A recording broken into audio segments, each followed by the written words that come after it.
বগুড়ার রাজনীতির মাঠ থেকে শুরু করে পাড়া মহল্লা, চায়ের দোকান সবখানে এখন একই আলোচনা। দীর্ঘ ১৯ বছর পর আগামী ২০শে এপ্রিল বাপদাদার ভিটেমাটিতে আসছে বিএনপির চেয়ারপারসন ও প্রধানমন্ত্রী তারেক রহমান। প্রধানমন্ত্রী হওয়ার পর প্রথমবারের মতো নিজ জেলায় আসছেন তারেক রহমান। একই সাথে পিতার শহীদ রাষ্ট্রপতি জিয়াউর রহমানের জন্মভূমি গাবতলীতেও যাবেন তিনি। অংশ নেবেন বিভিন্ন কর্মসূচিতে। তার এই আগমন ঘিরে বগুড়ায় বইছে ব্যাপক উদ্দীপনা ও উৎসবের আমেজ। আমরা বগুড়াবাসী তার আগমনে উচ্ছ্বাসিত এবং আনন্দিত। বগুড়া যারা আমরা বসবাস করি সবাই একটা আনন্দ উৎসবে, মানে ঈদের চেয়ে বেশি আনন্দ, একটা উচ্ছ্বাস তাদের মধ্যে কাজ করছে।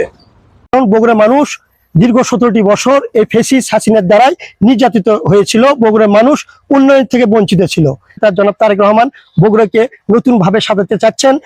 বগুড়ার মানুষের বহুল প্রত্যাশিত একটা ব্যাপার যে এখানকার সিটি কর্পোরেশন ঘোষণা হবেন সেদিন, এবং তার নিজ জন্মভূমি বাগবাড়িতে যাবেন।